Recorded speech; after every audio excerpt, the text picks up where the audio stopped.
Chapter 5. Jude. I'm a man with many faults and mistakes to my name, but this has to be the dumbest thing I've ever done.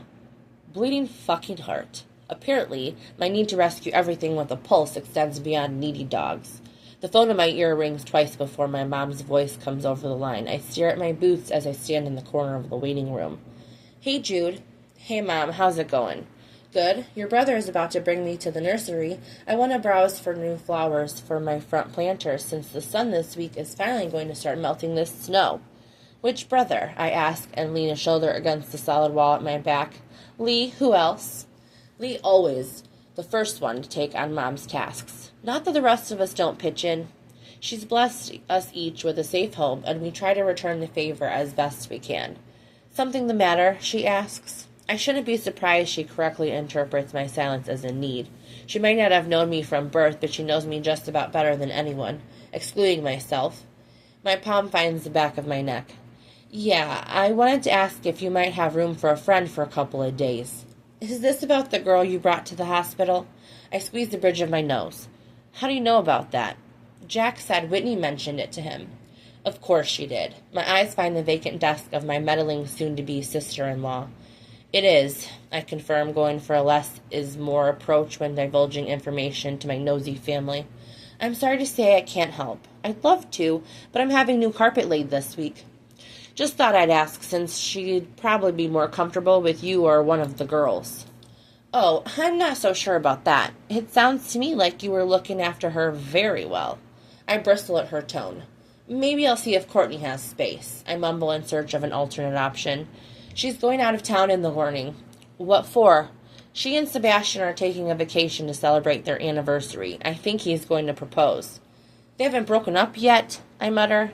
Your sister is a big girl. She can decide for herself who's worthy of her time.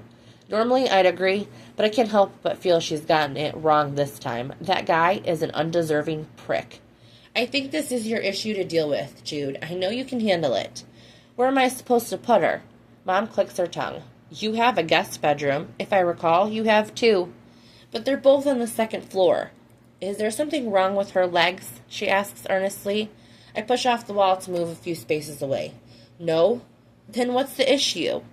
They're on the same floor as my bedroom. She might find that uncomfortable. A silence presses between us. I don't think she'll find that to be a problem at all, and if she does, you can sleep on the couch. Accepting my loss, I ask her about the flowers she's excited to buy until the curtain of room 3 slides open. Then I let her go. Frankie pauses at the threshold with her shoulders straight and her head high. A black brace peeks out beneath a black sling. The way she glances anxiously up and down the hall reveals her brittle pretense and has me moving from my spot in the corner to make my presence known. Seriously, Jude, I can catch an Uber or something, she says with a newfound confidence that contrasts her demeanor from a second ago. I snort. Don't you need a nap for that? The hospital's automatic doors slide open with a burst of cool air. Where's your jacket? They had to cut it off to free my arm. Christ, I thought she had removed it herself. With a look that dares her to argue, I shrug out of my black coat. Either she bites her tongue or she's just cold enough to accept my offering without a retort. I lay the thick fabric over her shoulders and walk out the door. Thankfully, she follows me to my van without further protests. With a knight-worthy bow, I open her door with a rusty flourish and a sarcastic bite. Your chariot? The laugh she releases nearly drags me from my folded position. The sound alone has me waiting to see the way her face changes with humor. A warmth unfurls in my gut. I chase away the thought by closing her door with an excessive shove. Does she feel as trapped as I do? She jumped from a car without knowing what lay ahead, and I'm bringing a stranger into my private place of solace. A slave to my own impulsivity, offering to help when I might be her worst option. As we drive along the highway, the silence from earlier returns. I'm not sure what it is about her, but if she isn't sparring with me, she's lost in her thoughts. Or sleeping. I peek over from what feels like the 50th time to find her forehead resting away from me against the window. She should be sleeping. Should she be sleeping with a concussion? I hope you like dogs. My rough voice is loud in the closed confines of my van. Love them. Her drowsy mumble doesn't alleviate my newfound concern. 1, 2, 3, 4. Not now. The scolding doesn't stop the numbers from appearing, but they stop when I reach 8. The tingle in my fingertips slowly fades. I have a lot, I finally manage to say. If she hasn't caught onto my strange compulsion, she will. My stomach twists with shame. From the corner of my eye, I catch a movement, but I don't want to give her the opportunity to read my face. How many is a lot? I focus on the conversation instead. Right now, I have 15.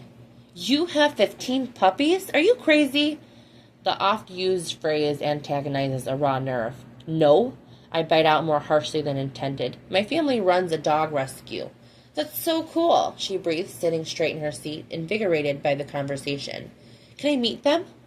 I exhale slowly through my nose. It'd be hard not to, seeing as they live with me. I think you officially have the best job in the world.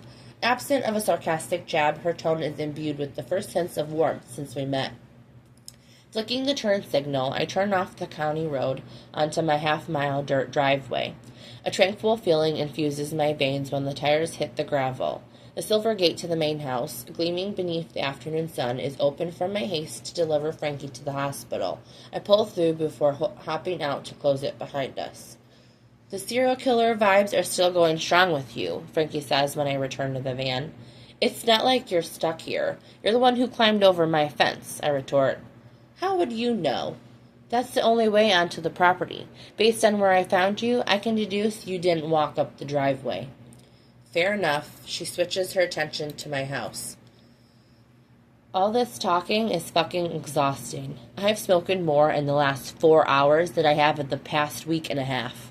I'll have to gargle some salt water to soothe my overworked vocals once she's settled in the guest room. We step into the cooler air and she meets me in front of the van. My black jacket remains draped over her, almost as if she forgot it was there.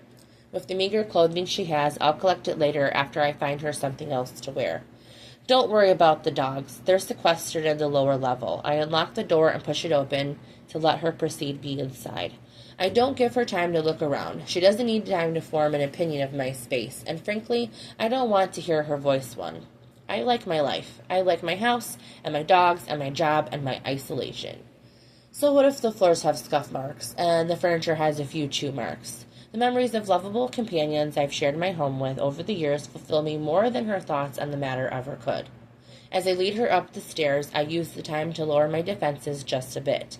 It's not like she asked to be in this situation.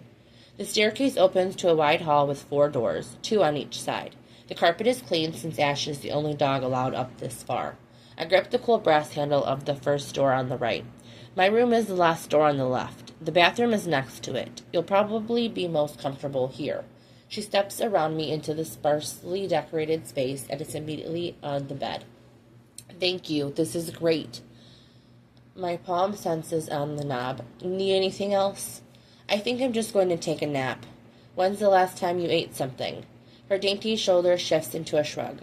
My jacket slips onto the bed behind her. Yesterday? Be right back. I jog determinedly down the steps and around the corner into the open kitchen.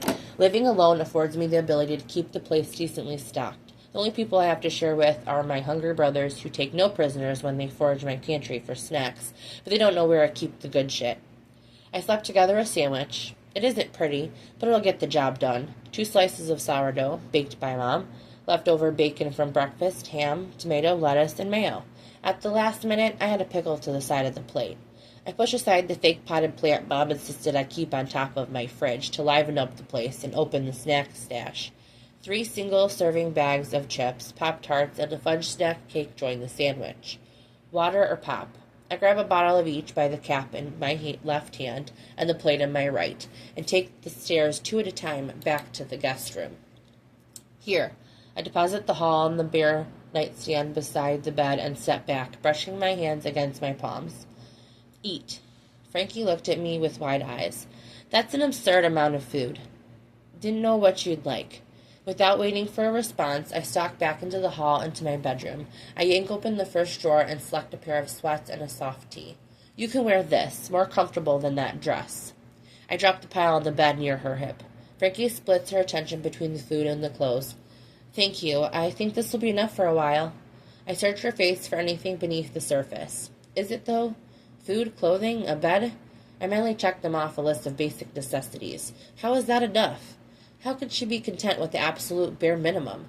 You know where the bathroom is? If you want a shower, help yourself. Towels and shit are in there.